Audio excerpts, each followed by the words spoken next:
parsing the language in such a way that leads me to believe that they have an alternate theory as to what happened. Well, I believe that. I believe that's true. Right. And so if they've got an alternate theory, you don't have to fight all the facts. If you've got an alternate theory that makes sense, where the evidence points to that, remember the definition of reasonable doubt is two reasonable interpretations. They don't have to be as reasonable. If there's another interpretation that points to the fact that was it D4VD on the periphery, or that the death itself was not a killing, but was, as we had talked about. Who's that? Who's speaking? Who channel is that? TMZ. Okay. Who under cross-examination or has been hired independently, who will say that. You can build a whole scenario around that as well.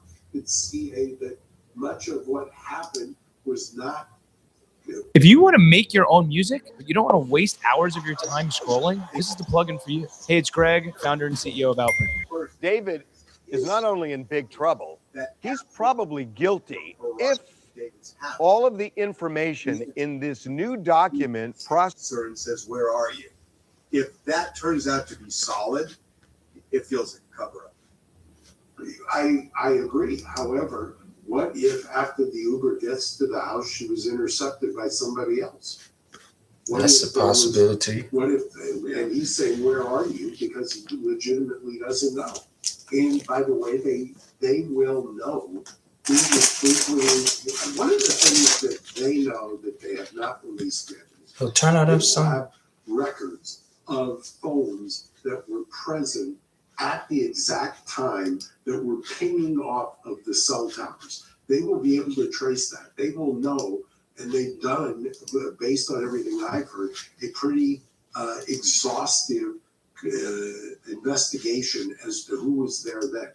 If in the prosecution's own records, which they have either by subpoena or grand jury subpoena or search warrant, have obtained records that show what cell phones were there at the precise time on April 23rd, April 24th, April 25th. There's going to be a circle of people that the defense will investigate. I'm sure the defense already knows, or has a pretty good idea, that have some connection here that potentially could be an alternate explanation. So I'm sure you're going to disagree with this.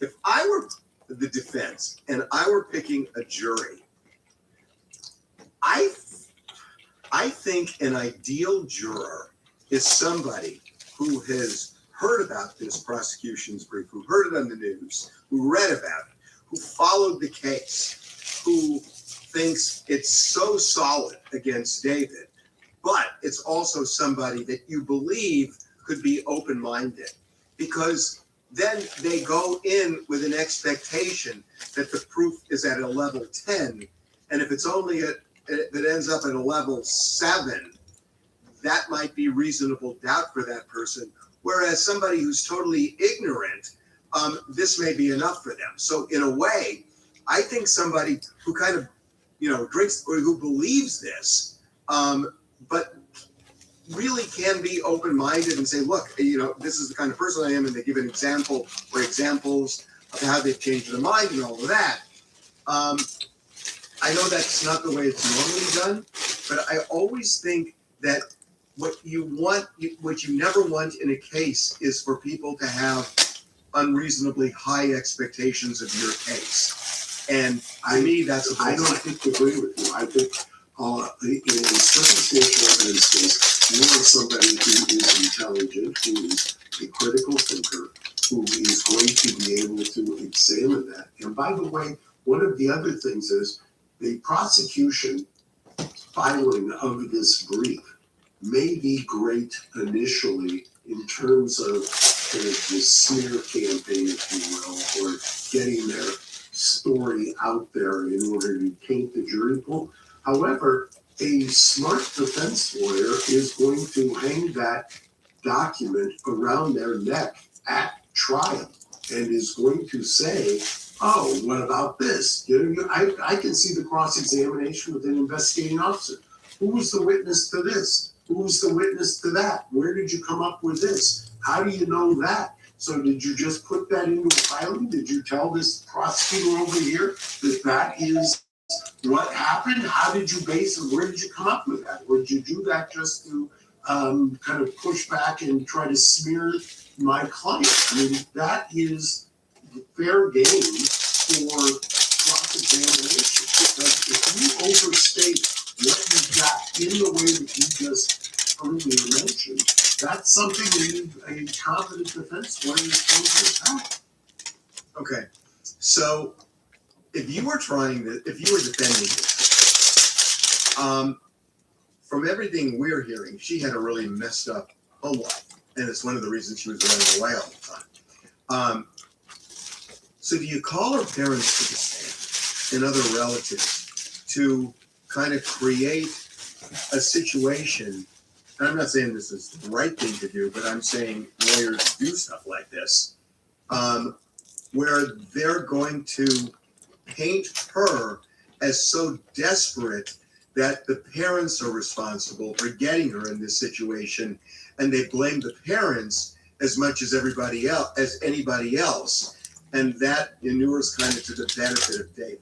So prosecutor 101. I mean, the parents are somewhat responsible. Is a lot of times to lead off with a family member, to set the stage, to talk about the victim, to make the case about the victim, not about the defendant. And if that is the case, by the way, victim, I always would argue in other contexts, is a legal conclusion. Here, clearly, she is a victim. She was murdered. But if they were to do that, then the defense lawyer is, and that could be a preemptive strike. But does it work? Does it work? Sometimes it doesn't. But you can get out if you do a cross-examination that gets to the truth, that gets to what is actually going on. You have to know more about the facts. Let me give you an example. If some of the things that are in the text messages seem to be directed at David or one of David's compatriots or friends or posse, whatever you want to call it, and it looks harsh, and but you don't believe that it was really because of that. It was because there was a desperation in her to leave whatever situation she was enmeshed in. Don't bring that out, and that's perfectly appropriate. Why wouldn't you do that? Just because somebody says something after the fact, meaning a prosecutor says, I've got somebody here, nobody deserves to die. Nobody's fighting that. Of course nobody deserves to die. Certainly doesn't deserve to die in the fashion that the prosecutor is suggesting. But if part of what the home life was that you had somebody who was difficult and was using drugs, and if they were, I'm not saying she was, but I'm saying if you were, and if the ME's report is inconclusive on the toxicology, which it appears at least so far they're still waiting for further results, all of that is fair game if you're going to get at the truth. Okay, finally, is it smart for the defense to really go in hard during the preliminary hearing on the witnesses? On the one hand, you're able to show weaknesses and figure out, what the weaknesses are for trial. But on the other hand, you're giving your hand away. Do they go in as hard as they would in the trial during the prelim? Only for the witnesses who potentially could do the most damage. And that's completely a calculation that is done almost always in real time. You could prepare for a witness, from now till New Year's, but the fact is, until that witness gets on the stand, until you hear what the witness says, you have to calibrate what you're doing in terms of cross-examination. You don't know going in whether that witness is going to give you what you want, what the temperament is, whether the witness is unmoored or credible or not. All of that is, as we call it, a game day decision, depending on what they say, how they say it, and how they've been prepared. Yep. Okay. Well, this is going to be interesting. So the prelim is you're not kidding. prelim is next month. I have one question for you. Do they go to the grand jury between now and then? I don't. I thought about it. It's sounding to me. Look, they could. Was the But, body decomposed when they found so. it? My gut tells me no, that they're going to have this It prelim. was chopped up in the Tesla truck. So, On Damn. the other hand, Chopped up. Fuck. maybe this weird brief they filed is because they are going to go to the grand jury, and since it's not going to come out during the prelim, they wanted to put it out now. So that's the other side.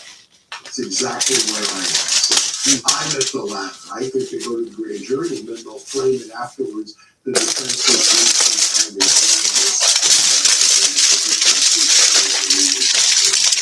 and hoping that nobody will care like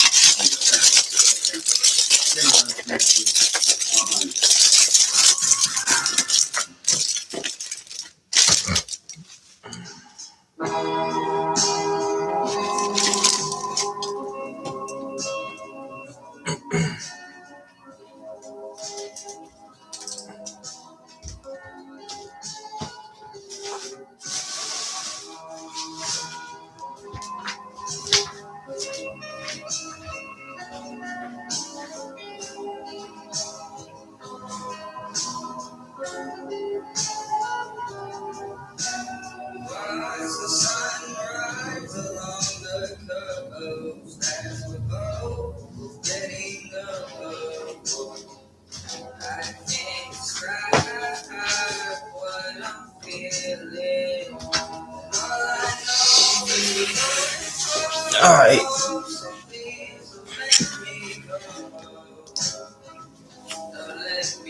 Damn, my bad, chat. Hold on.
Did he say why he bought that shit?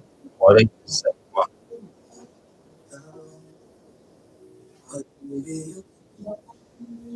Exactly.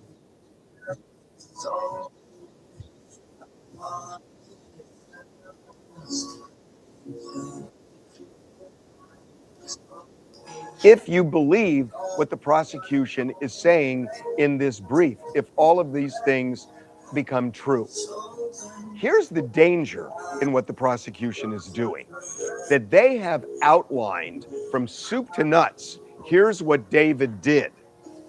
And it is a strong, strong brief that has really shaken people when you read it. It's gruesome, it's detailed, and it's damning. Now, here's the problem. If the defense is able to start poking holes in those things, and the defense says they're going to do it because they say they have proof he's not guilty of murder, that if they start poking holes, then those holes magnify because everybody is so conditioned to believing that this is an open and shut case that all of a sudden every little hole becomes a bigger hole than it would otherwise have been because people are thinking slam dunk, he's guilty. And then all of a sudden you have to deal with holes. And here's the reality.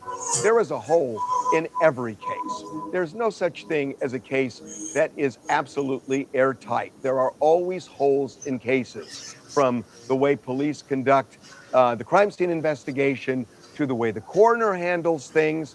And as long as we're mentioning the coroner, that, I think, is going to become the centerpiece of the case.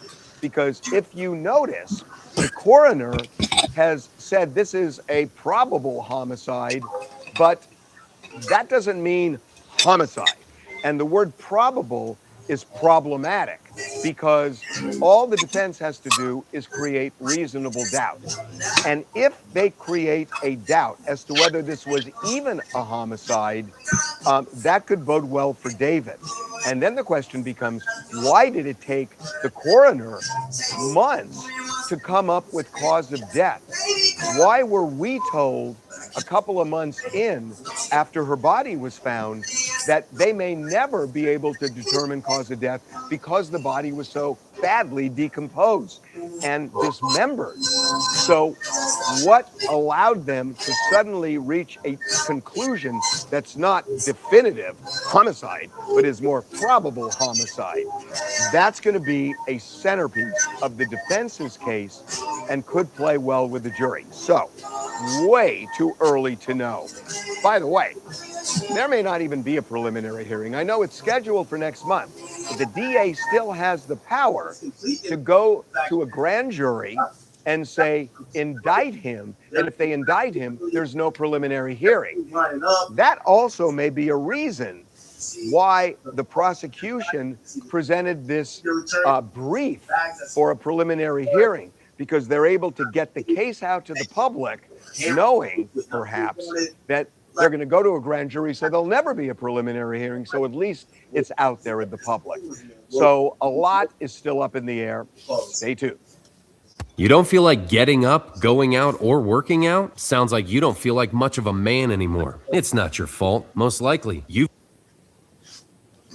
Well, Singer David's attorneys pressed the DA's office, and said that they want a preliminary hearing as soon as possible. They didn't get the hearing yesterday, but what they got were the prosecutors laying out what they say is very damning evidence that proves David is the one who murdered Celeste Rivas Hernandez. It is so odd. I haven't seen anything like this, because next month there is going to be a preliminary hearing. You don't have to request it. It's automatic that there's a prelim. So the prosecution doesn't have to say, we're going to lay out what we're going to show in the preliminary hearing. You just do it. And they laid out their case in a document that they filed called the prosecution's preliminary hearing brief, which I've never seen. But for whatever reason, they wanted to lay out all the evidence they had. They laid out from the entire timeline from when David and Celeste first met, when she was 11 years old, right through him leaving his car on the street with her remains in that car. So let's go through it. Top to bottom. They say that the crucial part as it relates to the murder is that they say in November of 2024, they broke up. Celeste and David broke up. They were still in contact with each other, but they were broken up, and it seems like she was mostly back home in Lake Elsinore. Then on April 22nd of 2025, they get into a fight, and the prosecutors say they have this all in text. a huge fight where she is jealous about the fact that David is seeing other women, and she threatens him and says she's basically threatening to go public and reveal the fact that they have been in a sexual relationship, which that she he said, has been having sex with a minor. which she says is going to ruin his career. Right. And so that is for That's the the 22nd. prosecution's view. That's the trigger for what comes next. Because the other part of it is that on the 25th, he had his first album coming out. So, fight on the 22nd, 23rd, he sends an Uber to go pick her up in Lake Elsinore. The Uber picks her up at 8:40 p.m., gets to David's house at about 10:10 p.m. She gets dropped off. This is the moment where prosecutors say, as they described it, he is lying in wait in his home because they believe that when she walked in the door, very shortly after that, he stabs her, cuts her, stabs her, and watches her, as they describe it, watches her bleed out, makes no effort to save her, does not call any emergency services, watches her die. Can I just say, I want to stop you on that, because he says, they say he watched her bleed out. That's a very specific thing, but there was nobody in that home, and that's an interesting thing. It's the one sort of black hole in their story here, because to this point, they've not said there's any witness to that. Right. But at 10:30, interestingly, David starts texting, and they believe Celeste is already dead at 10:30. Well, they also know the Uber showed up at 10:10. Right. So and he stabs her, they say, and that she dies. At 10:30, he is texting Celeste's phone saying, "Hey, where are you? When are you getting here?" As if to, and they believe this is the start of it's a his cover-up. Yeah. Right? 1 hour later, he gets in his car and drives north to Santa Barbara County. It's a remote area in Santa Barbara County. He is there most of the night. They suspect he's there disposing of some evidence, some of Celeste's belongings. He comes home early in the morning on the 24th, plops down and does an interview with a podcast to promote his album that's coming out the next day. And then things get weird because he starts ordering some things. Well, this is where it looks really incriminating. That's right. This is when he starts purchasing items to, according to prosecutors, dismember the body and start to dispose of it. He purchases a shovel from Home Depot that he has delivered via Postmates. He, a few days after that, purchases 2 chainsaws on Amazon. He does so under an alias, another name, Victoria Mendez. They then say a couple days after that, he purchases a body bag, a laundry bag, and an inflatable blue pool. Now, this is what's fascinating about the blue pool is when the body was discovered and it was dismembered, there's a note in the autopsy report that there were blue plastic fragments embedded in some of the body parts.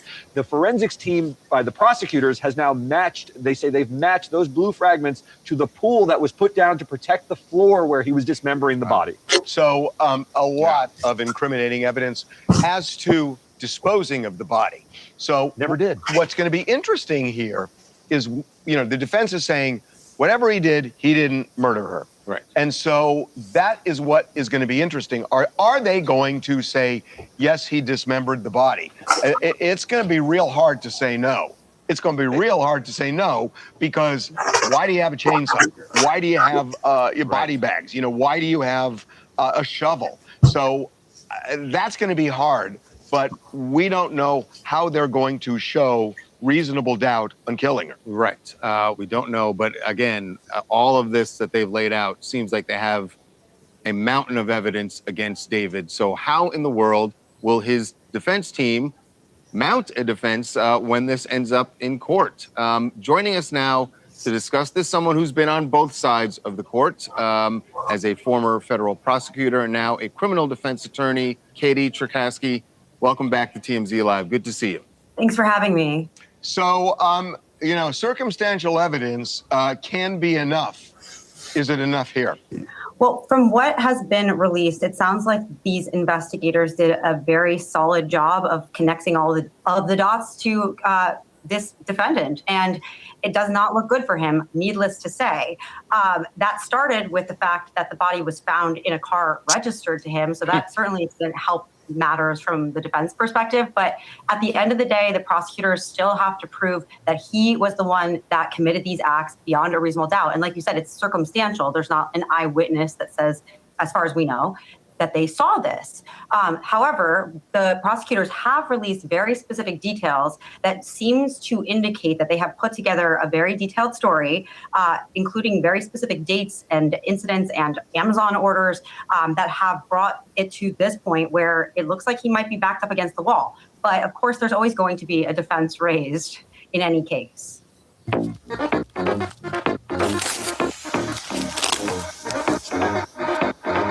Right. I mean, it seems what they have, Katie, is when you read the entire timeline, the entire story as they've laid it out, they have very specific details up to the moment that Celeste arrives at his home on the evening of April 23rd.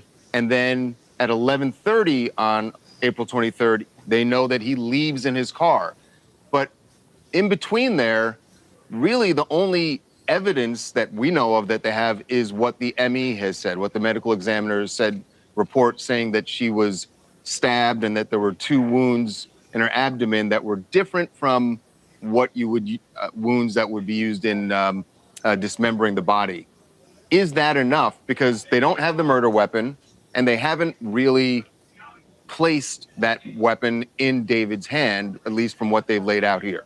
Well, there's a couple of different ways that you can defend a criminal case, or really any case. And one is on the facts, whether they actually can prove up these charges. Is there some sort of alibi? Is there somebody else that was accessing the Amazon account? Right now, all we know is what the prosecution side of the story is. The defense is going to eventually have to put on a case. And so perhaps they have factual rebuttals to some of the evidence. And then on the other side of things, even if there's really bad facts, really bad evidence, it looks like somebody is essentially guilty, there's still very significant procedural issues that can come up. And the defense can try to exploit some of those. So whether the investigation was done properly, whether his constitutional rights were respected throughout, whether there's any issues with the searches or the evidence that they obtained as a result of that. Those are all very ripe issues that the prosecution has to be very careful in any case to not step into, because then a case can be kicked or something can happen to reduce it, even though factually it's incredibly damning. But we will see when David's side starts their defense. Katie, thank you so much for being with us. Appreciate it. Thank you. Thanks. Bombshell tonight. A star musician, multi-millionaire musician, D4VD, aka David Anthony Burke, watches while Celeste Rivas, 13, a little schoolgirl, 13, bleeds out in a hidden kiddie pool. Bleeds out in a kiddie pool while he stands there and watches. I don't know that. Good evening. I'm Nancy Grace. This is Crime Stories. I want to thank you for being with us.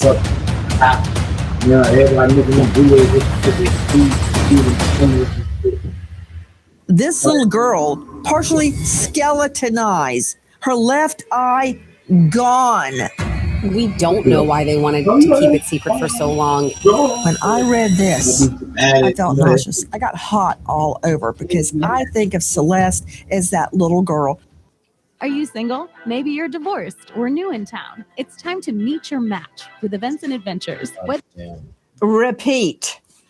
I have just reviewed the People's Brief regarding preliminary evidence in State versus David Anthony Burke. And I've got to tell you, I prosecuted a lot of homicides. I've handled cases where bodies were rendered, all sorts of cases.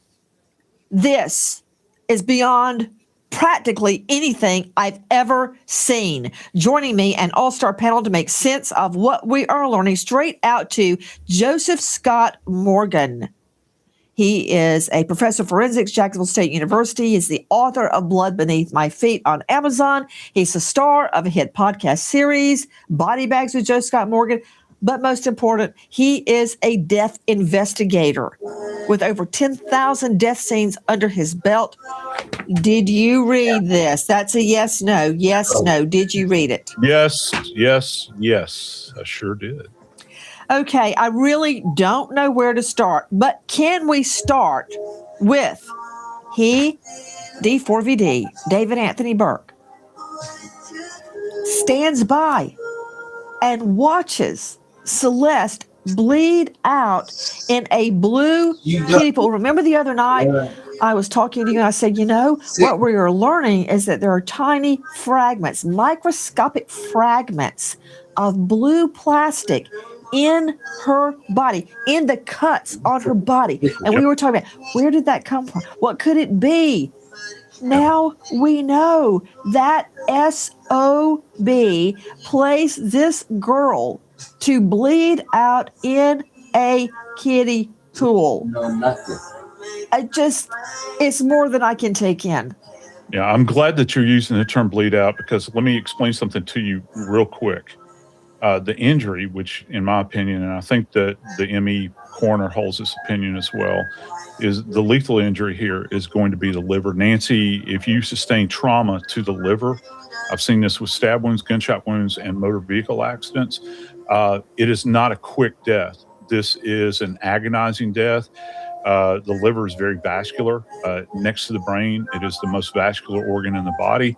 And so as she was laying there, having had this happen to her, where she is attacked with this weapon, and they're not being very specific here. We know it's sharp.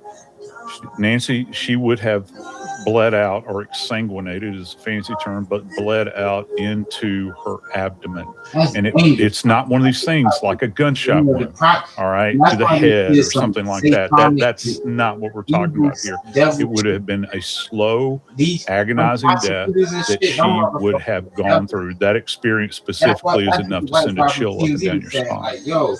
Trey Lovell, veteran criminal defense attorney, trial lawyer, founder of the Lovett firm, joining us out of this jurisdiction. Now I see why the prosecutor is discussing the death penalty in this case. And yes, D4VD is over 18. That's the cutoff set by the U.S. Supreme Court. The death penalty will apply if it is implemented, if it is handed down by a jury.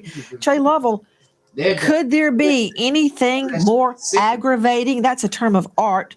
To prove the death penalty, the state must prove special circumstances, special aggravating circumstances. According to what the state says, they can prove in a preliminary hearing, he, David Anthony Burke, stood by and watched this little girl bleed out in a kiddie pool. They got him busted buying on Amazon, for Pete's sake. Idiot. He buys it on Amazon. It can be traced to him. And just for fun, let me throw this in for you, Trey.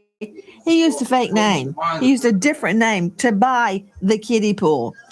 Look, I bought kiddie pools before. I didn't have to use a fake name for it. That's just another element of proof right there. Trey, what do you do with that? A kiddie pool. He watches her, stands there and watches her as she dies. That's cold.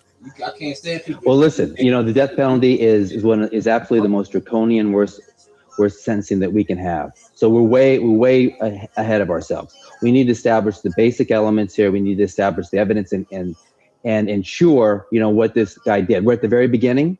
We can't be making judgments at this point. These are egregious facts, but there's a number of things that could have happened that would mitigate the situation on his end, maybe not on somebody else's. So we're way ahead of ourselves in terms of talking about the death penalty now. Did you say mitigation?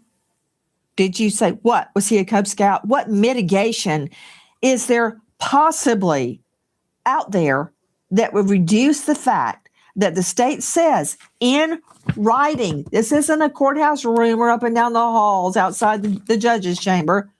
They put it in writing. They can prove he stood there and watched her, as Joe Scott Morgan says, exsanguinate, bleed out. He watched her die. Whoa. What's that? I just built a budgeting app in Base 44. Guys, Nina just built an app. Impossible. Nina can't code. Interesting. Can it generate reports? It can now. So you're saying we can all build apps now? Yeah. I'm on lunch. I gotta make a call. I'll be in my office. Just built an inventory tracker. Protein calculator. Book sharing app. A workflow manager that Tracks who still owes for the group lunch. Trash duty scheduling. Because no one seems to care. I just created a goal tracking system. we built the same thing, didn't we? Yep. Can this thing manage content? Is the SOC compliant? I want to animate this graph. Create a party planner. Profesor de español. An inter-office dating app. Rock For dogs. and R&B and shit. For office dogs. And it hypnotizes the children of the rich people.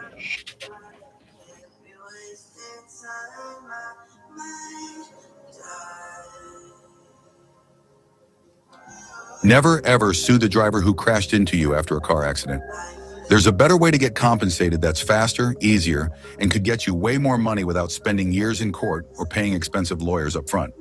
If you've been in a car accident within the past year, even if you were just a passenger, what I'm about to share could save you months of hassle and put tens or even hundreds of thousands more in your pocket. Here's what most people do. They either accept whatever small check insurance sends them, or they hire a lawyer up front and prepare for a long. These are allegations, evidence has just started, and we can't get ahead of ourselves. The death penalty is the most draconian sentencing we can have in California. And we've got to make sure, that we meet the elements and we go forward. The death was horrendous, but we need to still tie him to it. There's still defenses they can have. So, at this point, we can't be judging it. We've seen one side of the evidence out of the prosecution. The defense is just getting going. And I guarantee you, they will be poking holes in the evidence. They will have their alternative theory. We are just at the beginning. Straight out to Susan Hendricks, joining us, investigative reporter and journalist, author of a bestseller, Down the Hill, My Descent into the Double Murders in Delphi. Susan Hendricks, just the portion about him buying. I mean, we've got Amazon orders out the yin-yang here, technical legal term, but he is busted buying a blue kiddie pool. And I know where the kiddie pool was used. It was hidden in his garage, his downstairs garage in that mansion that he was renting. Let's see a shot of the mansion. Maybe I can get a shot of the basement door. So the blue kiddie pool, the inflatable pool, was in the basement. My question is, isn't it true the state alleges he bought it on Amazon? I know, absolutely. And that's why what you said, Nancy, that brief is so key, because to me, it gives us a timeline.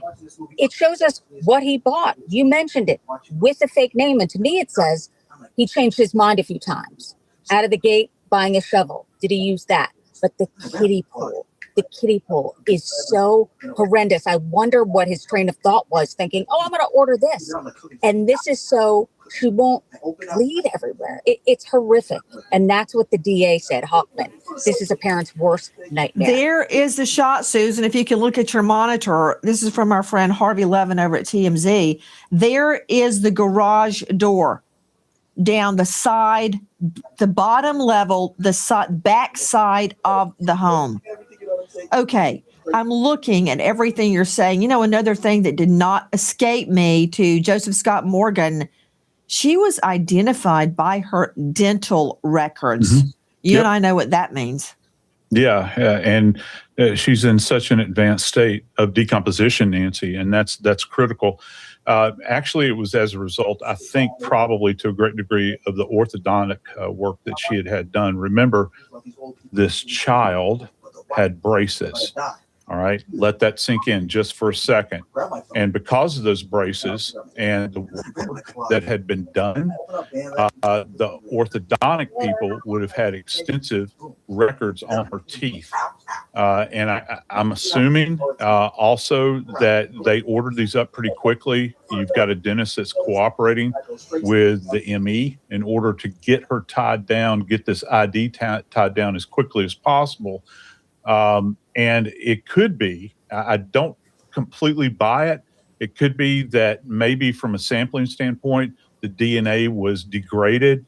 I'm not necessarily buying that, but they went with dental ID here, and that's going to be critical because it's very distinctive. We all have very distinctive teeth, Nancy, and even if you've had orthodontia done, they're still unique to you because we not only look at the teeth where they're visible, we actually look at the at the root system on X-ray, and we can do examinations relative to that. The forensic odontologist can, and they turn this around apparently pretty quickly because they needed to verify that this was her because you knew that she was missing. That's why I think they did it, Joe Scott.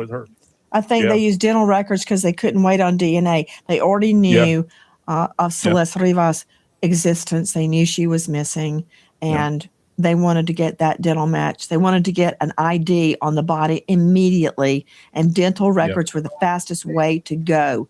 You're absolutely right. Back out to you. Susan Hendricks is joining us. I was just taking a look at all of the things this idiot ordered on Amazon. Hey, does this name ring a bell? Brian Koberger ordered the murder weapon on Amazon. Let's take a look at Brian Koberger's K-bar knife that he ordered. That came back to haunt him. He can think about that tactical mistake as he's sitting behind bars for life without parole. Then we've got cult mom Lori Vallow. You know, technical legal phrase. She's another idiot. Let me go to Trey Lovell on this. Trey, it's when you're prosecuting a murder case, and in cult mom Lori Vallow's case, multiple murders, including her own children. But let me just throw in her now husband, the prophet, self-appointed prophet, Chad Daybell. What she saw in him, not sure. He was married, but before his wife died, i.e. was murdered, she, cult mom Lori Vallow, goes on Amazon and orders her wedding dress and a ring and her soon-to-be groom's outfit for a beach, B-E-A-C-H. Go, go, go. The client's waiting. Wait, this is last year's deck. Oops. So many files to make sense of. Wedding on Amazon before Tammy Daybell, the wife, is dead. So you've got, for instance, Koberger ordering the K-bar knife. You've got cult mom Lori Vallow. Does nobody, I mean, second verse, same as the first. And you've got D4VD, David Anthony Burke, ordering, I had to make a flow chart. He ordered a body bag. He ordered a heavy-duty laundry bag, a shovel. He ordered that from Home Depot. 2 chainsaws by Amazon, and a home burn cage. I mean, there's more. I'm just throwing you the highlights. He ordered it all on Amazon, and then Ding Dong tried to use a fake name. Listen, he's 18 years old. You know, this guy doesn't know what he's doing. The last thing he's thinking about is no, he's not. Or not 18 at the time. Trey Lovell, he's 21. He was 20 at the time Celeste was murdered. And speaking of ages, they met, and that's certainly a euphemism. They met when she was 11. 11, and he gave her, according to these bombshell documents, a secret cell phone so they could text and send naughty pictures back and forth. 11, Trey Lovell. Back to Amazon orders. Yeah. Different stuff like that. So I think yes, you know, listen, he's a young guy. He doesn't have the benefit of having lived a while. You know, this is probably something he's obviously never been faced with, and it may have affected the rest of his career and his life, and he acted accordingly. You know, so we can't expect people like this to be dotting their I's and crossing the T's. And obviously, you know, post murder, assuming it's him, he took steps that he thought would try to hide it, but obviously in this day and age, you can't do it. So, you know, that's the problem of youth when you try to allegedly commit a murder like this. I love the way you said he was young. Guess what, Lovell? She was younger, 11 years old when this whole sordid thing began. Back to the evidence. You know, the orders on Amazon. Back to Susan Hendricks, investigative journalist, joining us from the field. Susan, what all did this idiot order on Amazon? So if you can spell that. Yeah, I have a list here too, and you're right. A body bag, garbage bag, the burn cage, which I had never heard of.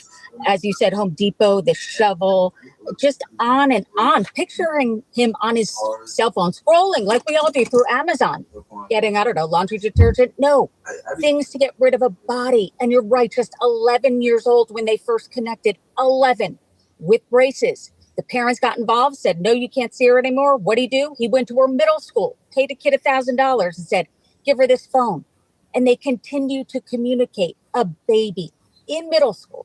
Hold on just a moment. Can you repeat that about D4VD paying one of her classmates $1,000 so they would give Celeste a secret cell phone? What? Yeah. Reported missing by her parents. She went back home in 2024. This was. So he goes, he drives about an hour and a half to her middle school, sees a young kid and says, here's $1,000. Give this phone to Celeste so they could keep communicating at this point. I'm picturing just a baby in braces in middle school, pays another little child $1,000, and therefore Celeste is able to get that phone. Summertime expenses stacking up fast.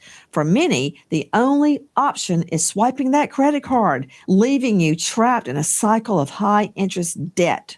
But go to American Finances.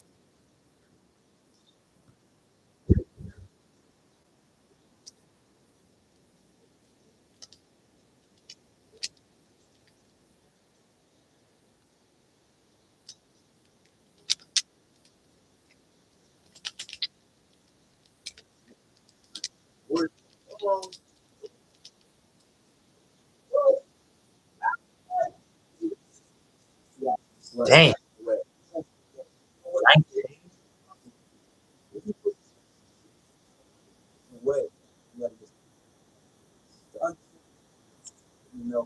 So was she 13 or 11? It's the same amount of time until Celeste would have turned 18. Where do you see yourself in the next 5 years? Okay, so the plan is hopefully this music thing. When she got the phone, was she 13 or 11? Why are you saying that like you're not like up there? Well, it's not crazy. It's like even crazier next year.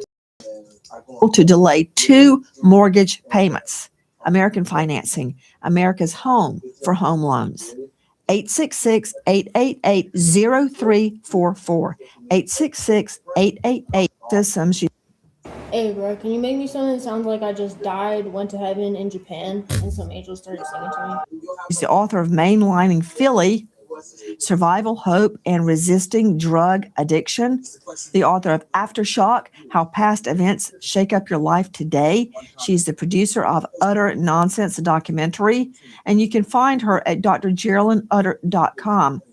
11 years old. And he is just that visual that Susan Hendricks just conjured up of him scrolling through his phone, finding just the right kiddie pool to watch Celeste bleed out in their hidden basement lair, ordering all of these items: shovel, burn cage, kiddie pool, chainsaws. It goes on. There is such a disconnect from individuals like Mr. Burke recognizing that the person that was allegedly killed Celeste was a human being. There is such a huge detachment. I mean, when you look at the behavior, and I don't, age has nothing to do with this. I don't care if he was 18, 21. That's even scarier. The fact that he was so young, allegedly committing these types of crimes. And it's just so disheartening. So when you look at this, I deal with homicide cases, I deal with extremely violent cases and do risk assessments all the time where somebody unfortunately physically I didn't cry. Some things to reach, but you can't like this is important. as a human being, let alone. They don't know what age. I'm just coming to facts because they talking about some allegedly over here. They don't know what age. They're not giving no specific age, and this is the thing that's like, why is it so hard to just come with solid facts? He was this age, this time, this just direct. You're not getting anything direct. It's like like look at what she just said. Oh, I don't care what age he was. So based off of what she just said, that kind of like, let me back it up. So when you look at this, I deal with homicide cases, I deal with extremely violent cases and do risk assessments all the time where somebody unfortunately loses their life. And I work with the perpetrators. And what I can tell you that was allegedly killed Celeste was a human being. There's such a huge detachment. I mean, when you look at the behavior, and I don't, age has nothing to do with this. I don't care if he was 18, 21. That's even scarier. So it's just statements like that. It's like you can't. So how old was he? Like, I'm just asking a simple question. Like, yo, how old was he when he met her, when he gave her the phone? They're saying she was 11, but I can't factually tell you what age they were. I'm just being honest. If some little girl was 11 years old and a boy is 12 years old or 13 years old, then 11 to 13, I don't see nothing wrong with that. Besides the case and all that, I don't see nothing wrong with an 11-year-old kid and a 13-year-old kid talking. Like, they kind of, now she's 11 and he was 19. If he really did it, that's sick. That's sick. That's crazy. That's sick. I know people that like when I was 19, there's girls who was 16 that like me, and I felt like, nah, 16 is kind of like weird to me at the age of 19. So when they got older, like by this time, 18, how old was I? 21, and they're 18, then I would mess with them. But 16, 19, no. That's why I was curious, but I don't know. I feel like there's a bunch of gray areas. It just seemed like I just need more evidence on the fact that he was so young, allegedly committing these types of crimes. And it's just so disheartening. So when you look at this, I deal with homicide cases, I deal with extremely violent cases and do risk assessments all the time where somebody unfortunately loses their life.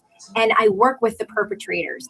And what I can tell you, that's so disturbing for me about this case is the sheer detachment of recognizing humanity. There was no empathy. There's no remorse. He is not looking at this little girl as a human being, let alone a little girl. So it's just, it's so upsetting to have to sit and to read and to take in all of this information. Again, when you're going and you're buying all of these different things, you're buying a burn cage. I mean, it just goes to speak to the depravity of it all and how we're not dealing with somebody with one issue, which could be, a pattern of antisocial behavior. We're dealing with a lot of things, somebody that's attracted to children, violence, obsession with murder and death, and how you're going to hurt someone, watching someone bleed out. There's so much to this, right? From a personality perspective, it's just devastating, Nancy. You mentioned obsession with murder and death. Dr. Geraldine, I don't know if you've seen the visuals of his PR campaign where he is wearing bloody clothes, selling bloody clothes. Joining us now, Steve Fisher, special guest, missing persons private investigator, search and rescue special. All right, we moving on to the next topic because they just, where's the facts? Like, is it any hard evidence? His music is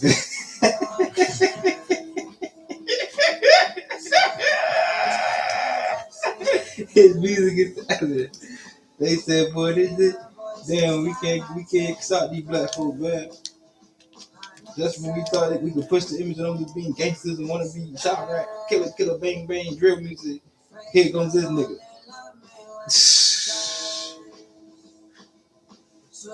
You can't find the greatest white nigga that make the greatest law. Could you use up to $800? Find it at BioLife. Up to $800 is waiting for you. Kinda hot right now. We kinda hot, I say we hot right now. Just kinda hot, I say we hot right now. We kinda hot, I say we hot right now. Hold up! Wait a minute! Let me put some Peggy in it. Hold up. Wait a minute. Let me put some boogie. Why I got everybody's undivided attention? Make sure you like. Make sure you share. Hey. I'll make sure you comment. But most of all, make sure you do what? Subscribe, dog. I mean, it's so important, it's so imperative. We got a challenge that's going, and I believe in the peoples that believe in us. We're trying to get to 600,000 subscribers before the month of June. That's a couple days away. We need you, just like you need us, and we in this thing together. The smash up. Back to the task at hand. I'm kind of hot right now. This topic hot, I said we hot right now. This topic hot, I said it's hot right now. It's kinda hot, I said we hot right now. Welcome to this week's episode of 41 Hot Take. Go up to the car. Sizzling. Yeah, open it with this. You can press the thing. Ladies and gentlemen, gentlemen and ladies and gentlemen and ladies, I would admonish you to go reach, get, and go find a fire extinguisher. Is that hot? Because Peggy, it's about to get steaming. Ooh, smoking. Willie beaming. What's this week's hot take, Peggy? Well, we talking about Megg the Stallion and Klay Thompson. And that breakup is going crazy. Okay, Megg hit social media to let the world know that her man ain't her man no more. What? Cam. Yes, ma'am. All right. You gonna be like, damn, all right. Yeah, that's cool. All right. I'm gonna close the door like Pam, and you can get the stepping too. All right, cool. Because that's what it sounds like, Megg the Stallion. That's what you're doing. To That's what Klay. you're doing. Yeah. But brothers and sisters, everybody's not equal here. What the topic say, Peggy? All right, we got 2 videos coming up from the male's perspective and the female's perspective. The craziest part for me was the bitch, I need a real break after this one. How many after this ones are you going to have? We have seen public relationship after public relationship after public relationship after public relationship. I don't think you need a real break. I think you need to start dating in silence. Hold on, Peggy, slow down. Hold on, boss. Hold on. Taking him off. Hold on, brother. Because he could be talking to a lot of us. Now, Peggy, can I ask you a personal question? All right, come on. You think I date in silence? Más o menos. A little bit. You do your best to too. Obviously, you're a What the hell person. muscle menos mean? It's like sort of kinda. Ain't got no damn muscle bilingual. The question is, do you think my relationship is in public or is it private? Public. You think it's public? Yes. You think I share too much, Peggy? Yes. We got echoes in the back saying yes. Yes. Come here, baby. Come here. Since we want to get, come on. Come here. Come on. This show is sponsored by BetterHelp. All right, Peg, let me ask you something. How do you handle it when everything is coming at you at once? The stress, burnout, all of it. Honestly, therapy. And I don't say that lightly. They taught me how to set boundaries and how not to carry everybody's stuff on top of my own. See, that right there is what people need to hear. For the longest, I just thought therapy was in place when things were wrong. Nah, brother. Nah, sister. It's really a tool. Look at it like this. It's like film study for your life. It helps you develop healthy habits, stay balanced, and handle the pressure. Whether you're an athlete, CEO, parent, whatever role you're playing, therapy helps you show up better for all of them. Facts. I think everybody listening should really pause and think about that. The expectations on you and the weight that you carry. You deserve support too. And that right there is the reason why we rock with BetterHelp. That's BetterHelp, H-E-L-P. It's all online, so you can do phone, video, or message chat on your schedule with no excuses. They have over 30,000 therapists and have helped more than 6 million people worldwide. And if your therapist isn't the right fit, you can switch anytime at no extra cost. Prioritize your well-being with BetterHelp. Visit betterhelp.com/4 to get 10% off your first month. That's BetterHelp, HELP.com/4. Any damn commercial.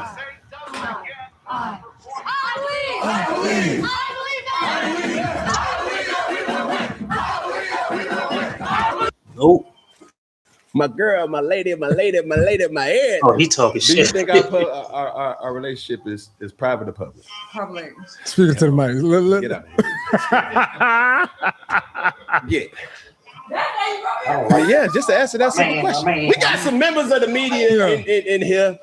I don't think we our told her to make relationship that one, but that one wasn't it. You're right. They say now it is. I don't think it is. Why so? What do you define as public first? Okay, knowing what you know, do we show half of what we actually do? No. How much do we show, or does the people really know? They know what you open your big mouth and say. Thank you. Okay. Appreciation. Appreciation. So we know, or they know, everybody know what we allow them to know. Yeah. And that's considered private to me. Yeah, but They that's know- what she did too. They know I go one way with one person. Mhm. Do you understand what I'm saying? I'm picking up what you putting down. Well, say that then, because I'm trying to figure out my man. He talking to a lot of peoples. Mhm. And I may be in denial. I may be the Lululemon here. But anywho, what does the women got to say about this? All right, they say somebody put Klay on the map. He didn't know Klay Thompson before Megg the Stallion. Press pause right there. Baby girl, hold up. What's your name? Can I talk to you? Let me put you on game. I'm Cam Newton. I'm about to let you know that Klay Thompson was somebody way before you knew. Mm-hmm. Or make it rhyme. Yeah. Way before you know. No, there you go. Huh? Yeah, there you go. Come on. Baby, did you ever hear about the Splash Brothers? I mean, he is a splash brother. Brother. Oh. He went to the University of Washington State. Washington State, correct? The Cougars.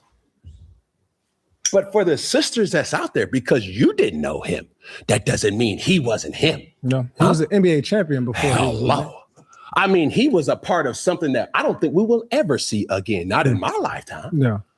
What Steph Curry and Klay Thompson was able to do in tandem, man, what? No. Brothers and sisters, it was very monumental. Some could argue. Okay. You delight. Without Klay, Steph wouldn't be as Steph as he is. Oh, now. for sure. That's Okay, that's accurate.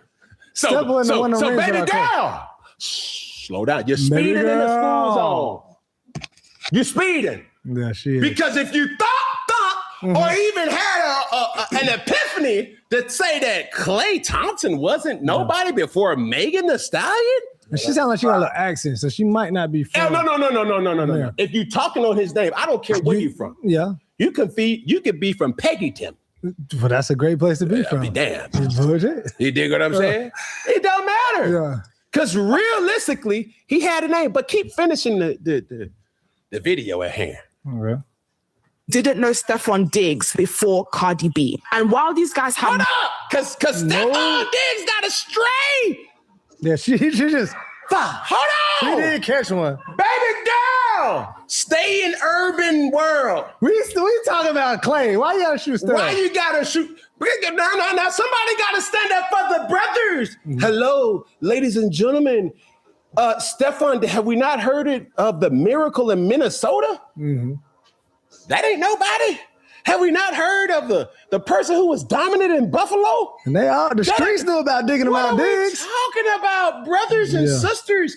We can't just keep attacking people just because you didn't know. Let's stay in the urban world that you're in, okay? Because in this sports world, it's people who know exactly who these people are, okay? And people that's not even in the sports world. Well, she ain't. Keep going. Keep playing. And while these guys have more money than these... Press pause right there!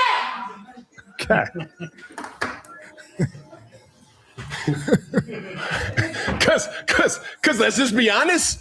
Cause my point is about to be made. Okay, come on. They may have more money. Yeah. Hello. What do you do what you do it for? For the money, baby. Money, baby. Money, baby. That's that stuff I like. Oh. Are we delusional here? It doesn't matter if you don't know. It don't matter. The boys, the guys got money to play with. Stephon got the coin, yoing, yoing. Rubber band bang, join, yoing, yoing, yoing. Klay Thompson, brothers and sisters, he wasn't a bum. No, he wasn't. He was a perennial all-star. He was an NBA champion. You playing him like he a bench player, role player, G League. No. Come on, bro. Well, sweetheart, let me update your software, sister, because I have major love for you. And I do not want you to go on nobody else's platform, including your own, and try to denounce the greatness of Klay. No, no, no, because we don't play about Klay. Yeah. Because what he's been able to do is put a lot of people on notice that you thought this was one thing, and it wasn't that. Klay Thompson was a splash brother before Megg, and from the sounds of it, he's still a splash brother after Megg. Some people were lethal shooters before and still are lethal shooters now.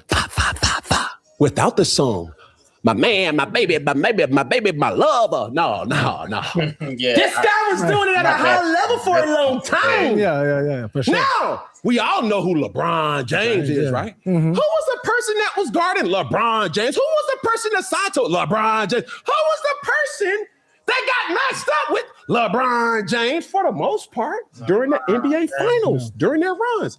It was Klay Thompson. And who was the team that was still dominating while LeBron It was James? the Golden State Warriors, Come on, who man. had one of the marquee players in Klay Thompson.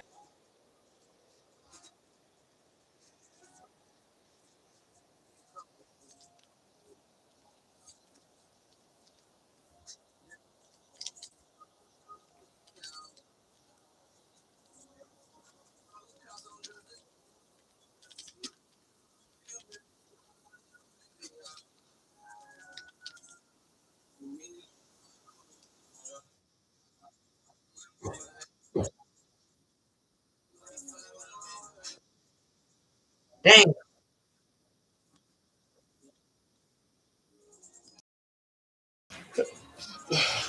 Meg Thee Stallion made Klay a global star. We don't care nothing about no global star.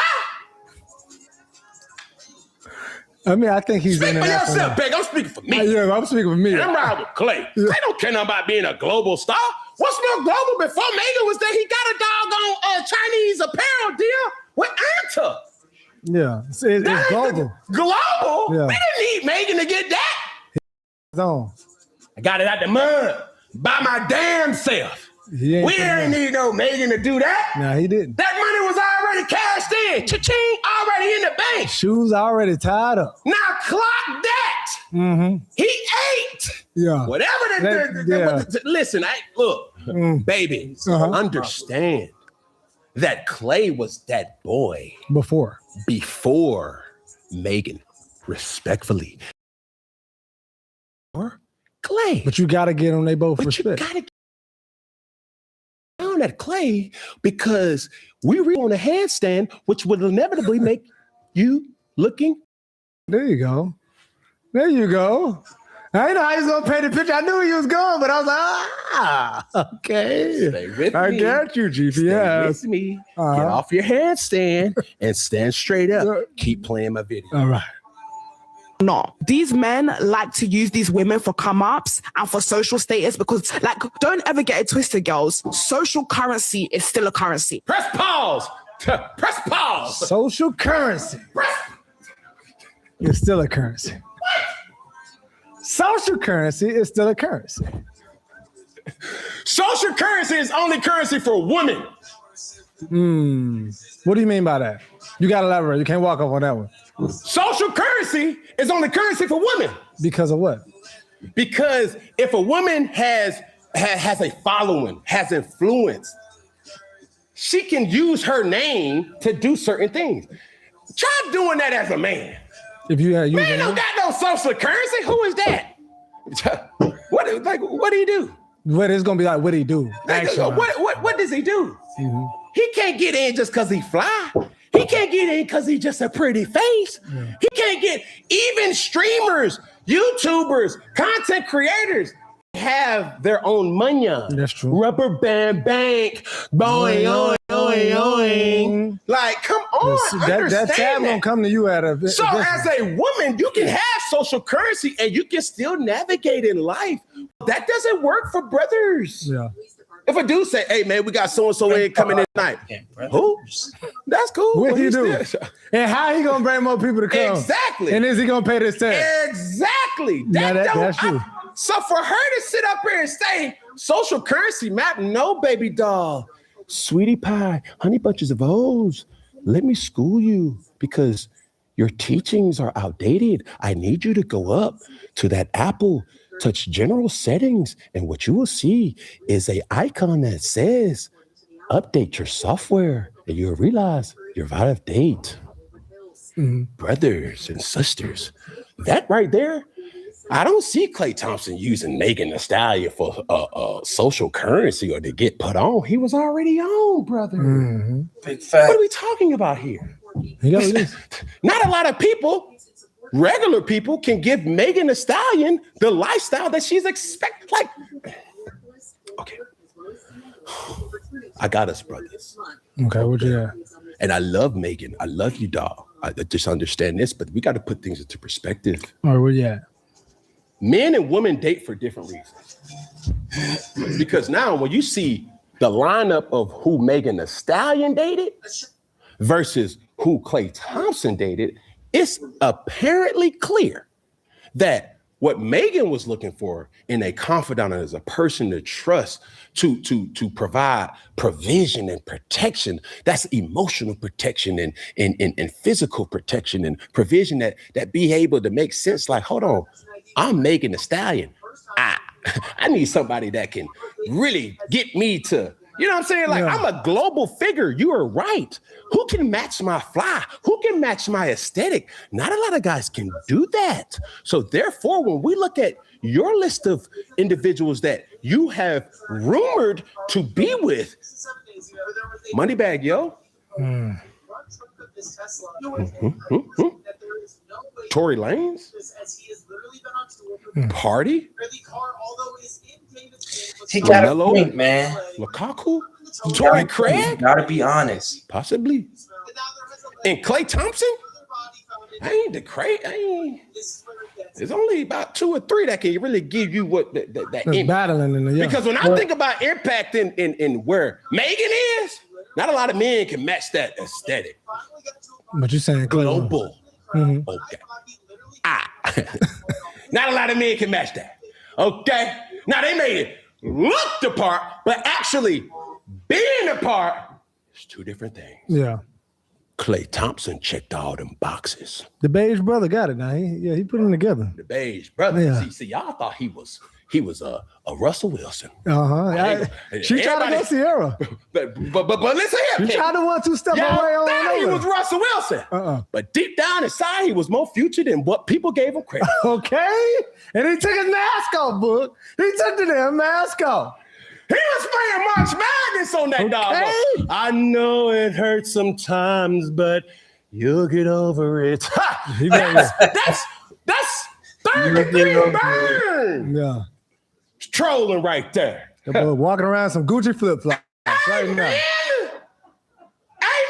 Amen. Got too much. You understand? It's getting hot. It's getting hot in here. They don't want the truth, boy. What the preacher in the South say in the Pentecostal Baptist church? Y'all don't hear me. Because understanding, y'all thought he was soft. No, sirree. Listen, because now when you pull up Klay Thompson's dating history, allegedly, the boy was a lethal shooter once again before Megan. Yeah. And understand, I may not be perfect in all my ways and my critiques, but men just don't date for the same reasons as women do. No, that's factual. You understand, Yeah. Peggy? Because now, when I'm looking at Klay Thompson's, the boy don't miss. Goodness gracious, he got a type. He do have a type. They all fine. Yeah, he got a type now. Goodness gracious. He a They sharp all shooter. easy on the lives now. He's a definite sharpshooter. But sweetie Splash pie, brother. honey bunches of O's before there was Megan and Klay. Klay had the babies always around his way and was having his way. Yeah, he was. He didn't need no shooter screens or didn't need no picks to get open. Yeah, some easy lays. No pun intended. Oh boy, Klay. And my sisters, just understand, way before you thought or even heard of individuals, they were really those guys. How did you think he got Megan's attention? Yeah. By being that guy. She not answering just any text message, any DM. Y'all ain't even in the same circle. Yeah, I mean, bro. Okay. Not the same pond, bro. I'm trying to tell you because if I'm going down Moneybag, yo, I got respect for him. Tory Lanez, got a lot of respect for him. Okay. Party, respect. Romello, a lot of respect for him. Tory Craig, okay, cool. And other reports, Peggy, because I went digging. Oh, you did? I had to go wean out all the minutia. There's reports that said she dated the baby. There's reports that said that G-Eazy. Look. How many videos am I going to have to make to tell you if you don't look like me, but you think because you're not black, it's not going to happen to you? It's going to happen to you. And the irony is your proximity to whiteness is never going to save you, and the call is always going to come from inside the house. Let's not forget that just a week and a half ago, they found a 19-year-old Latino boy hanging outside of a police department in Washington, D.C. We will never like you. We will never accept you. We will use you. We will abuse you. And then we will toss you aside. She's a dead woman walking. And the lie detector detected no lies. But anyway, guys, this is a very interesting conversation because although black and brown people or black and Hispanic, black and Latino, whatever you want to call it, although we do not share the same history in general or the same struggle, like many people like to say, which is mostly black people, because we love to say that we're the same as all minorities for whatever reason. We have a very common delusion. Like, they believe in general that they are playing on the same team as white Americans in the same way that we generally believe that we are playing on the same team as they are. And it is so much evidence that is not true. I feel like they make it known, like Hispanics make it known that we're not on the same team, and whites make it known that they're not playing on the same team as Hispanics, but it's like we don't get the memo. And it's the weirdest thing in the world. Obviously, this has been going on before I was born, but it's like Hispanics literally petitioned the government to be classified as white, and the black and brown movement came after that. So it's like, did the ones who facilitated that, did they not know history? I get what you're saying. Just a sidebar. It do be all foreigners do this, including Africans. They'll come to America, or even like Mexicans, Africans, Yemens, Israelis, the Arabic, all them people, non-black people outside of white people. They come to this country and then they see that how blacks are treated by way of like white folks. So then they see that the power structure, not literally, because ain't no white person ever gonna have power over me. But I'm just saying, like, the power structure, we'll say, is that white America runs America. So when they come over here and they see that, they're like, hey, look, white people, do you accept me? I'm racist too. I don't like black people neither. Yeah, fuck you, nigga. Ha, ha, ha. See, white people, I'm cool. I'm accepted into your group. This is how they act. And this white lady just put her in a place. And I feel like if more Caucasians, it could be racist ones or non-racist ones, because there's videos with non-racist white people informing them like, hey, listen, I'm not a racist, but I know that I got ancestors. I know that some people that I rub shoulders with, they are. And no matter what y'all do, y'all Mexicans, Yemens, Arabic, Indians, all them type people, they might not call y'all niggas, but they damn sure call y'all saying niggas. They damn sure call y'all like they don't like y'all neither. And I feel like these foreign people come into America and hate on and disrespect and are racist toward black people just to get liked and accepted by white people. And it's just the dumbest thing ever. And I've seen it. I've seen it with my own eyes. Like, it's just sad. And when these people find out that, fuck you, when a white person tell them, fuck you, we don't accept you neither. It's the end of their world. And when shit like that happens, because they spent so much of their time hating on black people, then they get even more mad at black people for making themselves look like an ass. So that's where a lot of this racism and stuff come from. Like sometimes, I ain't gonna say sometimes, man. Black people, it's like, damn, bro. Everybody, including our own kind, hates us. They jealous of us. They're envious of us. Like, damn, we got to go through a lot because we're black. But out of every race on the planet, we the only ones that can go through that. We the only ones that stand there. Man, anybody else went through that, man, y'all wouldn't survive. Y'all can't take a walk with no shoes. We ain't built like that. But that's what it is. I feel like this Mexican girl that was talking that ish about black people, this officer that got fired, she thought that she was gonna get backed by white people or racist white people, because good white people weren't back with you. I could damn sure tell you ain't no good white person back to you. So the only person left over to back you are the racist, evil white people. And look, they didn't back you. Wah, wah, wah. So that's all this shit is, man. This brother telling the truth, this white lady telling the truth. As much as you may be hurt and not like it, they look at y'all as may not be black niggas, but y'all definitely some brown and sand niggas. But that's it. Let's get back to it. We go to Arizona. Caucasian persuasion, a little crossover, a little Travis El Chavador. Okay. Allegedly. These are all. This is what Google. This is what ChatGPT. This is what Mr. Gemini. This is what Wikipedia told me. Yeah. And I'm just sending the report. Yeah. Don't get mad at me because I said it. Hey, I went and Googled.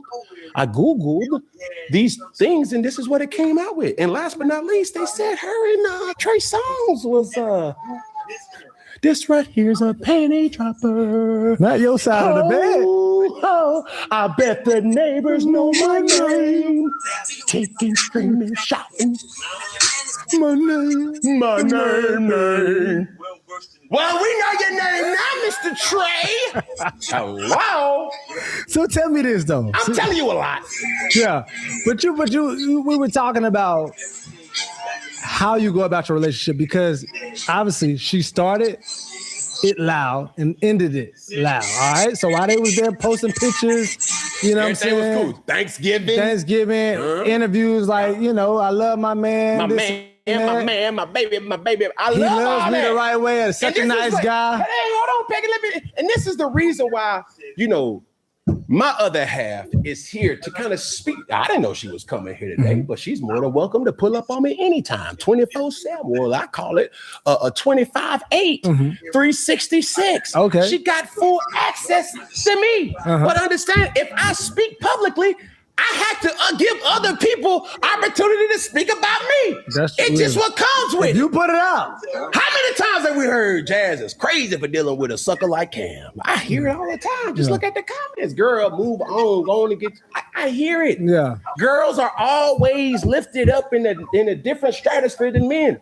I'm good with being the bad guy. Yeah. She's an unbelievable girl for me. I need her, brother. Yeah. For sure. But if I don't think that other people think that she's delusional for dealing with me, then that's not right. Everybody's entitled to their own opinion. So, but whether it's 2 wooden nickels, 2 pennies, or $3 bills, it don't matter. You can comment whatever you want. But now I'm telling you that because Megan Thee Stallion has been public about her relationship, brothers and sisters. Now when she goes to Instagram and says, I need a real break after this, well, baby girl, let me enlighten you. Like, it's a lot of sisters that feel a certain type of way, and it's definitely a lot of brothers that's all right. Hey, City boys, we up. yeah. Cause once a shooter, Always a shooter. You don't just miss that because shot. you think you got. Because currently our voting rights for African Americans are being stripped from us. It's just my opinion, but the two go hand in hand because now more than anything, we need to be standing together, especially against the people that benefit off of our oppression. But currently, there's a gender war. Generation of women are waking up to the fact that nobody is here to protect us or our children, but right now we're talking about us. Nobody is here to protect us, so we're going to have to learn how to protect ourselves. What does that look like? Everything is energy, so what are you giving your energy to? A lot of women naturally give our energy to our children, but we give our energy, our emotional energy to men. This administration is wanting to take things backwards, and back in the day, they didn't have much, but they at least had each other. Nowadays, we're celebrating, lying to each other, scamming, cheating on the people. The only people that will matter when shit hits the fan. You're with somebody that you know will have your back during this political apocalypse, then good for you. You treat that man nicely. That's a good man, Savannah. But if you're not quite sure, then you need to make sure that you're spending your time and your energy and your money correctly and wisely. You're not paying all the bills. You're not carrying all the responsibilities. You're not the only one cleaning the house. You're not fighting with baby mamas. If you would be embarrassed by your man's private parts in public and he's deciding to cheat and show everybody that what he's lacking in the front and the back end, yeah, no, you're not dealing with that shit. That takes too much energy. Back in the day, you needed a partner to solidify your place in society, to make sure that you had a decent quality of life. And that may be your story currently. But more and more, I don't know what I'm sorry I have to stop this because she's just kind of like yapping away and not making sense from how she started. And now she went here, went there, and then back down, and it just confusing me. And I don't know. Somehow she said that Megan and Stallion and the Klay Thompson thing is tied into voting rights voting rights being taken away, and I'm kind of still stuck on that. Like, huh? I feel like these women are crazy, man. These women are crazy. Like, for whatever reason, you know something? Some brothers are confused with their masculinity. It's whatever. So we have the doctrine of the gatekeepers. So maybe it baffles me that women like Megg the Stallion, they will get behind and back. Well, I'm not gonna say women, like I'm just saying the type of music that Megg produces, women will get behind that. But Erykah Badu, India Arie, Lauryn Hill, these are women that had good music too. You know, women power music too. And we didn't see all this when they came out. But the ignorant shit, the spread your legs, bend over, I got a roster, I got a starting five, that type of music, and that type of woman is what they get hurt and bent out of shape for. But it is what it is, man. Two-sided sisters. Crazy work. At least they crazy work. With me, that's gonna stop my inability to shoot the shot. Baby girl, it's nothing for me to just, you know what I'm saying, get that 18-footer. I can make the shot with a hand in the face. It's just a little splash, brother. Literally. You dig what I'm saying? Yeah. But you know one part I hate though about her doing this is that when you put it out like this, if you ever wanted to circle the block, oh, you done made it harder for you. Know that, Peggy. Man, I'm trying to tell you. I'm speaking for what you say. I'm speaking for me. That's cool. So you never circled the block. I'm saying you got did. Ricky Waters, you got Bo Jackson, Bro, you got Jameer Gibbs, you got Derrick Henry written all over you. Bro, Peggy. I got some Emmitt Smith. You gonna run it back? I'm saying if she ran it back. Don't tell me that you ain't gonna run nothing back. You're not listening to what I'm saying. I'm saying what you saying. I'm saying you can run it back. but you're making it harder for you to run it back by putting this out there. That's what I'm saying. Man, have you, Peggy? What? You're about to tick me off. Because now what you doing? You throwing all the stuff outside of the house. I can't even put get it back my pointer. in. Where my pointer at? I need my pointer. They done took your pointer. They took my pointer. And they ain't bring it back. Don't worry about it. Man, oh my goodness. It wasn't even to the After this commercial break. Yeah. Why? Like, it just brings out the spoiled brat in me even more. It just feels good to be that much in control and power, I think. You know what I mean? A lot of men that I've dated, call me narcissistic. I'm actually really evil to good men.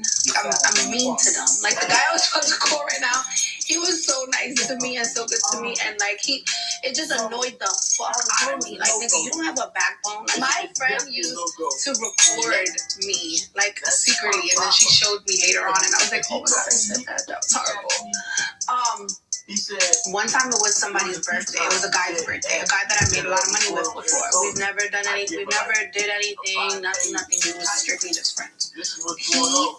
I ended up asking basically the African guy. We're gonna call him the African guy. So the African guy was, giving me money, paying my bills. Every time I seen him, giving me money, and I never did nothing with him at all. Till this, I never did nothing. And I would just be so mean to him. Like, I would just be telling him what to do. Yeah, just so mean to him, and I don't know why I'm like that. Like, the men that Stupid hoes. I got that for him to pick up his shit off the floor. He was his clothes on the floor. He would I'd be like, tap. Well, he used it to point people out.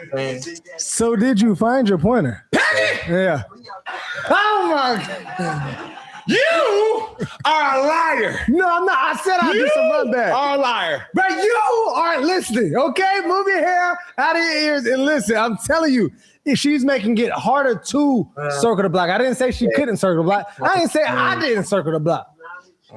You know what I'm saying? Well, say that. I said that if you're listening. No, start with that, Peggy. Oh my goodness. Well, because we all act like all players dudes. We all done spent the block. You done spent that thing. Marks. Facts. As Donut on a it. sign to say we coming back. Donut 360 on that mug. I'm straight up. Herschel Walker. Nah. Can we be honest? Yes. Real honest? What's the best type?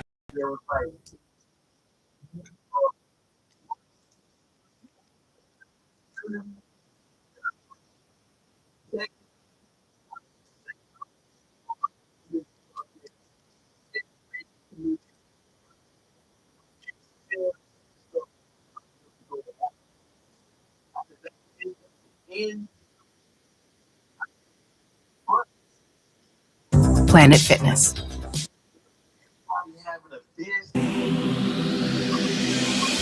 For me, it's just such a big, important part is periods and hormones.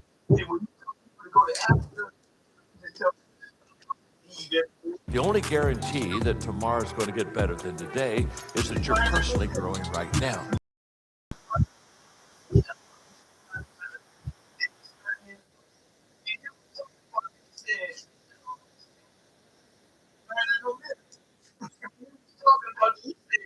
I don't understand.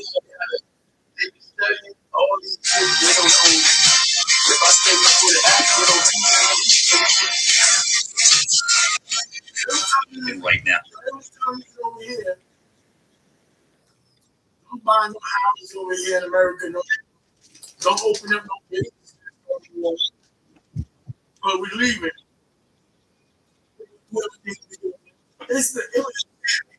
I'm saying that's not like if anybody knew about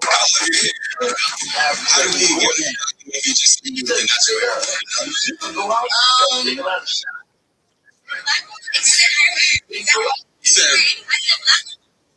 Like, him and I laughed about this one night. I'm so sorry. Like, about the retardation of our community. Like, we be laughing. Yeah, you out here and he's sad as shit. You know, I'm telling you, he's so sad. Sacrifice to see you think conversations we had for prostitution the way, but it's right. And I was like, and he said, I make this Islam because that's one of the things that's what you do. The Islam you to get they make it look like they look like anybody else, right? That's why we want my wives. I said, whole time that all you want he said, I never respect nobody. He said, I never get attached to expectations because I don't disappoint. He said, so I just let it be. So did it. When it comes to man comes to I see, I don't remember why. You remember that? Yes. And his daughter, two main things. His daughter to be a Klay mother, not that. Man, she called me a couple of times too. He didn't come to me. It's like she should try. It's it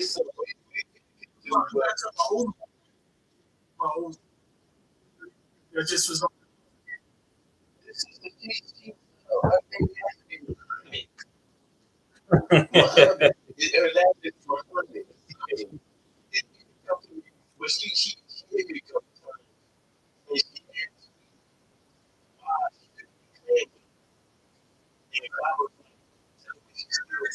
I don't think women get that though. Like I don't think women comprehend and get that. Yeah, like just because you might have a roster, you might have a starting five, but these dudes will never wipe you up because of your past and the amount of men you've been with. I feel like that's it with a lot of men and women. Like, God's not gonna do that, and y'all want us to not care about your men, your ex-men, but it's just not reality. We're going to care, and this don't got nothing to do with women. But don't no man want to look like a goofball. Like ain't no man gonna be able to fuck with a woman like that or marry a woman like that, knowing that she got a past or a history like that. You gonna be the clown. You gonna be the fool. You gonna be the one getting laughed at, and don't no man want to. You wouldn't want your man to go through that. You wouldn't want if you walked into a room and it was like 50 men, and all the 50 men in that room was laughing at one dude because he was fucking with one bitch or multiple bitches that all got ran through by all of them. Would you want that man? No. As women, you wouldn't want that man. You wouldn't want the butt of the joke or the laugh and stuff. So as women, that's just things you gotta comprehend and get and understand. Let's get back into it. How could you not have heard of him?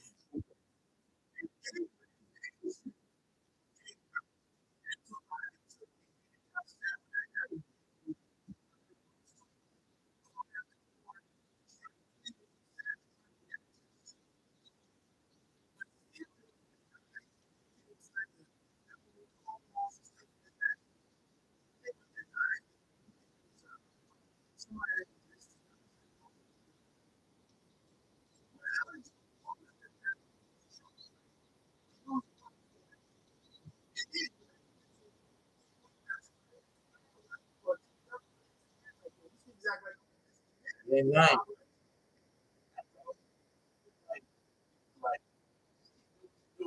He was so cool because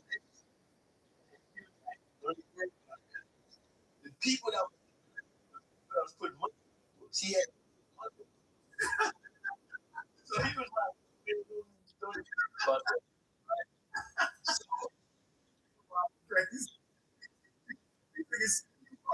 And they be like, like, over 1,000. Because together, his wife, Wikipedia, maybe attack the tap. That's right. And I never the cop.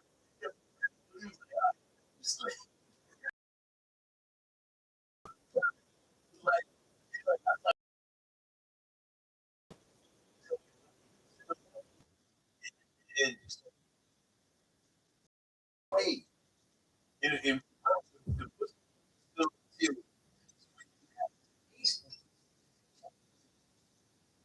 day, 400.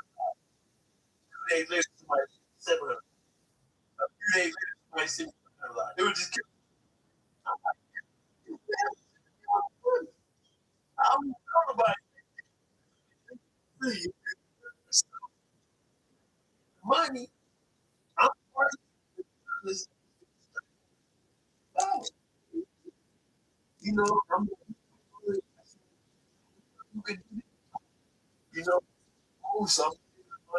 Food, make sure they read. Hey, this study. I should have just.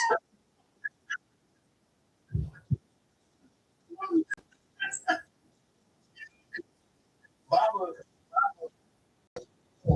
without telling told me, because he did it before you knew. It said, do not call that number to yet. And do not write her until you yet. He did Victoria's number address to all the guys in DC, and they come to him. When Bob was talking to me about it, I seen that visit. I was like, yeah, I like you. You know, I'm talking about something. I'm like, cool, man. Like,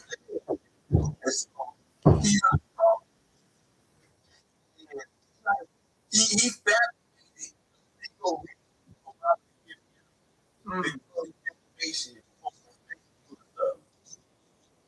And he all right. Then the other one on the other thought about it. So Victoria,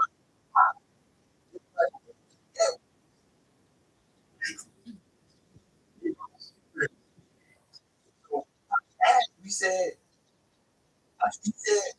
he asked me if he was at with the recreate, right? So I'm like, that's our neighbor. That's DC. I'm like, dude is a weirdo. I said, yeah, that's what he do. And he got a lot of little writers from the police. These dudes is creeps, super creepy.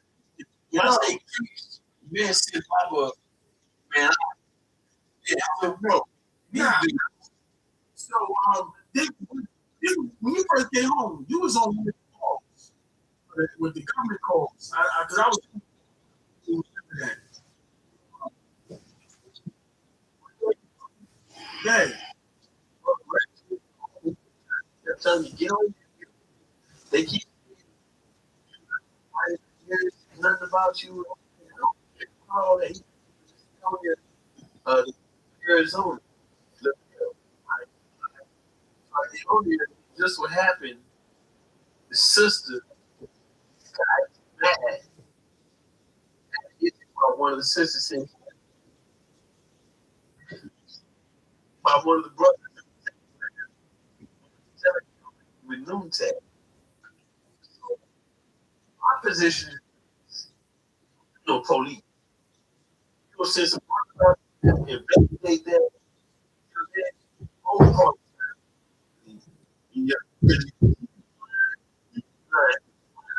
I didn't even think about that.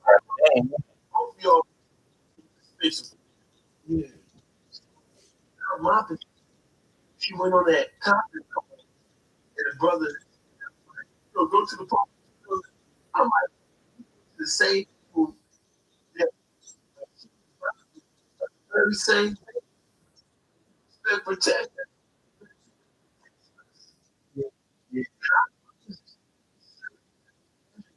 Where you force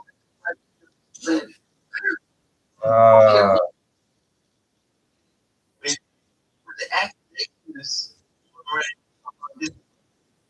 that the sister was this he wanted a team of scholars to go to each state that anybody who was study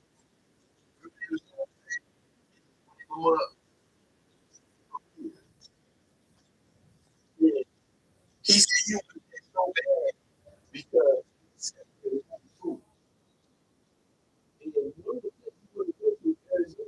I told him what was going on. See if you can get a couple of. He said just get sisters to go out and just study group, and then when it's time to build, he said because it's gonna happen. You're gonna stay on right knowledge, or whenever you get in a debate with anybody, you got to be the fastest. You take over with. He's tough. That's a fact. I don't know. It's not new.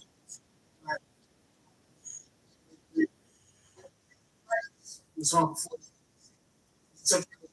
He did that. He did. So they in New York. Right. In the time, in our temple system, and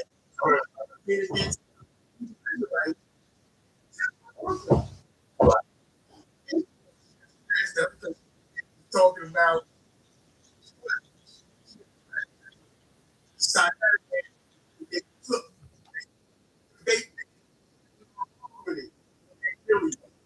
wow. Everybody it was like polite was like straight up. So he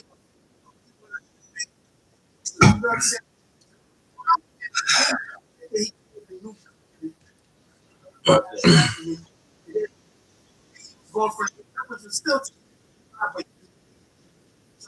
he was there. Like it's his chest. Same thing. I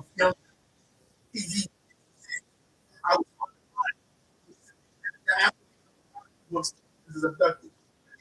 Run around. Yeah, I heard about that. All right, guys. So I'm gonna go ahead and take this opportunity to end the live. Appreciate those that tuned in for tuning in. Excuse my crooked glasses. But yeah, this is Mayweather and all that. man versus female. Yeah, these dudes. Talk about the Klay, Thompson, and Megg. All this stuff is just drama. And it's another thing. Bullshit, drama. And I've come to the conclusion that I don't think these people gonna change. I don't think people who care for it and watch it, I don't think they're gonna change. I feel like they messed up too. So it's rare. People out there that don't follow social media is rare.